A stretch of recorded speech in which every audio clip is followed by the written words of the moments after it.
നമസ്കാരം, എൻ്റെ പേര് അരുണിമ. എത്ര ഒളിപ്പിക്കാൻ ശ്രമിച്ചാലും ഇന്ത്യക്കാരന്റെ ദൈനംദിന ജീവിതത്തിൽ നിരന്തരം ഇടപെട്ടുകൊണ്ടിരിക്കുന്ന ഒന്നാണ് ജാതി എന്നത്. വിദ്യാഭ്യാസമാകട്ടെ, തൊഴിൽ മേഖലയാകട്ടെ, ഒരു കല്യാണ ആലോചനയാകട്ടെ, ഏത് നൂറ്റാണ്ടിലെത്തിയാലും ഈ ജാതീയതയ്ക്കൊരു അവസാനം ഉണ്ടാകുമെന്ന് തോന്നില്ല. ഇപ്പോഴത്തെ കേന്ദ്ര സർക്കാരിന്റെ ജാതി സെൻസസ് വരെ കാര്യങ്ങൾ എത്തി നിൽക്കുമ്പോൾ ഇതിന് നമുക്ക് വില്ലനാകുമോ അതോ രക്ഷയാണോ ആകാൻ പോകുന്നത്? പലരും ജാതി സെൻസസിനെ പേടിക്കുന്നു എന്നൊക്കെയുള്ള വാദങ്ങൾ ഉയരുമ്പോൾ അതിലെ സത്യാവസ്ഥ എന്താണ്?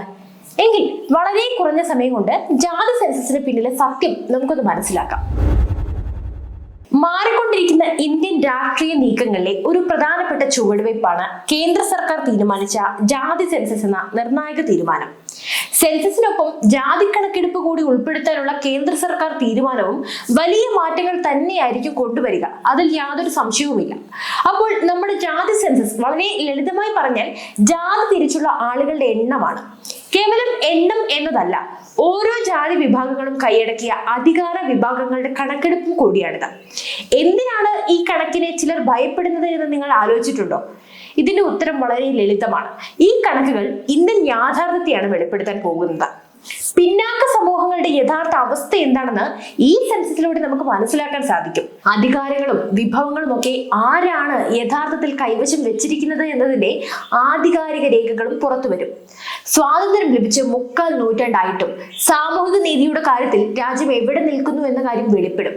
അപ്പോൾ പിന്നെ അധികാരം കൈവശം വെച്ചിരിക്കുന്നവർ ആ കണക്കിന് ഭയപ്പെടുന്നത് സ്വാഭാവികമാണല്ലേ? എന്തായാലും ആദ്യം തന്നെ നമുക്ക് ഈ ജാതി സെൻസസ് എന്താണെന്നും എങ്ങനെയാണെന്നും ഒന്ന് വിശദമായി മനസ്സിലാക്കാം. ഭരണഘടനയുടെ ആർട്ടിക്കിൾ 15(4), 16(4) എന്നിവ പ്രകാരം വിദ്യാഭ്യാസ ഉദ്യോഗ മേഖലകളിൽ ദളിത് പിന്നാക്ക വിഭാഗങ്ങൾക്ക് പ്രവേശനത്തിനും നിയമനത്തിനും സംരക്ഷണവും പ്രത്യേക പരിരക്ഷകളും വ്യവസ്ഥ ചെയ്തിട്ടുണ്ട്. ഈ വിഭാഗങ്ങൾക്കുള്ള വരുമാനത്തിന്റെ കാര്യത്തിലുള്ള അന്തരം ലഘൂകരിക്കണമെന്നും പദവികളിലും അവസരങ്ങളിലും അസമത്വം ഇല്ലാതാക്കണമെന്നും ആർട്ടിക്കിൾ 38(2) പറയുന്നുണ്ട്. ഇതൊക്കെ കൃത്യമായി കണക്കാക്കാൻ നിലവിൽ ഓരോ വിഭാഗത്തിന്റെയും എണ്ണവും സാമൂഹ്യാവസ്ഥയും അറിഞ്ഞിരിക്കണം. അവിടെയാണ് ജാതി സെൻസസ് എന്നതിന് പ്രാധാന്യമേറുന്നത്. ദേശീയ സെൻസസ് സമയത്ത് ജനങ്ങളുടെ വംശീയ ഐഡന്റിറ്റിയുടെ അടിസ്ഥാനത്തിൽ വ്യവസ്ഥാപിതമായി വിവരങ്ങൾ ശേഖരിക്കും. ഇതിനെ വംശീയ സെൻസസ് എന്നാണ് വിളിക്കുക. ഇന്ത്യയിലെ ആകെ ജനസംഖ്യ ഏകദേശം 350.5 ദശലക്ഷമായിരുന്നു. സെൻസസ് പ്രകാരം 4147 വ്യത്യസ്ത ജാതികളെയാണ് തിരിച്ചറിഞ്ഞത്. പിന്നീട് സ്വതന്ത്ര ഇന്ത്യയിലെ ആദ്യ സെൻസസ് നടത്തിയ 1951 പട്ടികജാതി പട്ടികവർഗം ഒഴികെയുള്ള ജാതികളെ എണ്ണേണ്ട ആവശ്യമില്ല എന്ന് സർക്കാർ തീരുമാനമെടുക്കുകയാണ്. 2011 മൻമോഹൻ സിംഗിന്റെ നേതൃത്വത്തിലുള്ള UPA സർക്കാർ ഒരു സാമൂഹിക സാമ്പത്തിക ജാതി സെൻസസ് നടത്തി. ഇതിന്റെ വിശദാംശങ്ങൾ 2016 2 മന്ത്രാലയങ്ങൾ പ്രസിദ്ധീകരിച്ചുവെങ്കിലും ജാതി ഡാറ്റ സംബന്ധിച്ച വിവരങ്ങളൊന്നും ഇതുവരെയും വെളിച്ചം കണ്ടിട്ടില്ല.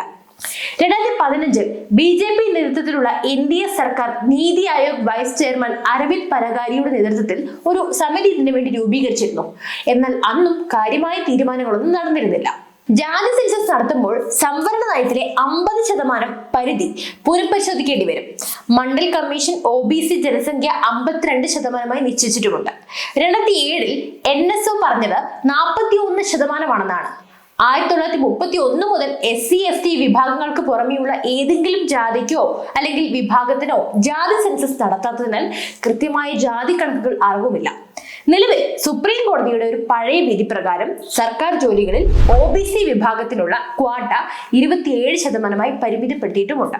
അപ്പോൾ ആ ഒരു സാഹചര്യത്തിൽ സെൻസസിലൂടെ ഏതൊക്കെയാണ് ജാതികൾ, വിവിധ ജാതികൾ, സാമൂഹിക സാമ്പത്തിക തൊഴിൽ വിദ്യാഭ്യാസ അവസ്ഥകൾ എന്തൊക്കെയാണ്, ഭരണകൂടത്തിന്റെ കൈകൾ എത്തുന്നത് എവിടെയാണ്, വിഭവങ്ങൾ വിതരണം ഏത് നിലയ്ക്കാണ് നടക്കുന്നത് എന്നിങ്ങനെ ഒട്ടനവധി ചോദ്യങ്ങൾക്ക് സൂക്ഷ്മമായ ഉത്തരം നൽകാൻ സാധിക്കും. എന്തായാലും ജാതി സെൻസസിന് പിന്നിൽ വലിയ രീതിയിലുള്ള സാമൂഹിക പ്രത്യാഘാതങ്ങൾ ഉണ്ടായേക്കാം. ജാതി സെൻസസ് നടത്തുന്നതിന് അനുകൂലമായി ഉന്നയിക്കപ്പെടുന്ന വാദം 1951 മുതൽ പട്ടികജാതി പട്ടികവർഗ ജാതികളുടെ വിവരങ്ങൾ പുറത്തുവിടുന്നുണ്ട്. എന്നാൽ OBCയുടെയും മറ്റ് ജാതിയുടെയും വിവരങ്ങൾ പുറത്തുവിടുന്നുമില്ല എന്നതാണ്.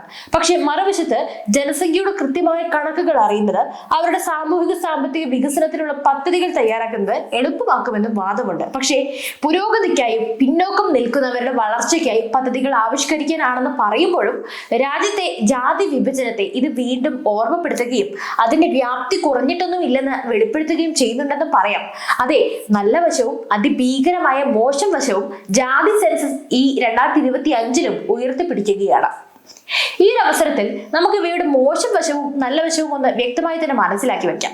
അതായത് ആർക്കൊക്കെ ഏതൊക്കെ അളവിൽ സംവരണം കൊടുക്കണം എന്നത് തിട്ടപ്പെടുത്താൻ ജാതി സെൻസസ് അനിവാര്യം തന്നെയാണ്. അഥവാ അധികാര പങ്കാളിത്തം, പ്രാതിനിധ്യം എന്നിവയിൽ ആരൊക്കെയാണ് പിന്തള്ളപ്പെട്ടത്, ആർക്കൊക്കെ പ്രത്യേക പരിഗണന നൽകണം തുടങ്ങിയ ചോദ്യങ്ങൾക്ക് ഇത് ഉത്തരം നൽകും. വികസന പദ്ധതികൾ സന്തുലിതമാക്കാനും ജാതി സെൻസസ് അനിവാര്യം തന്നെയാണ്.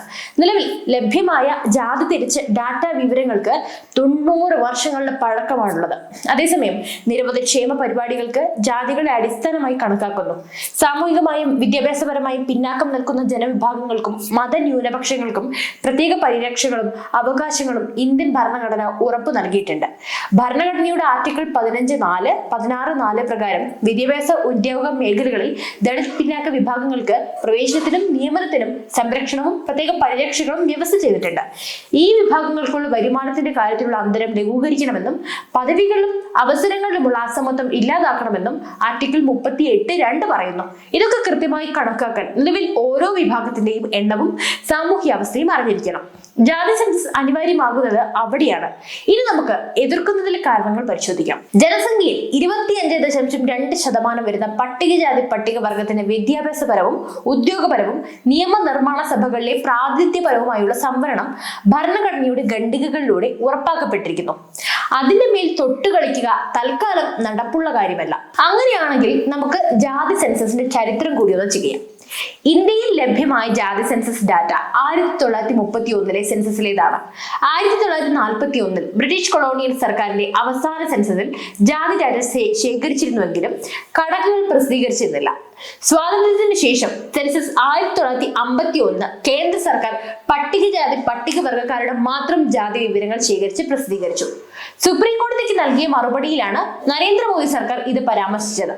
ജവഹർലാൽ നെഹ്റുവിന്റെ നേതൃത്വത്തിലുള്ള സ്വതന്ത്ര ഇന്ത്യയിലെ ആദ്യത്തെ സർക്കാർ 1951 ജാതി സെൻസസ് നയം തിരുത്തിയെന്ന് സർക്കാർ കോടതിയെ അറിയിച്ചു.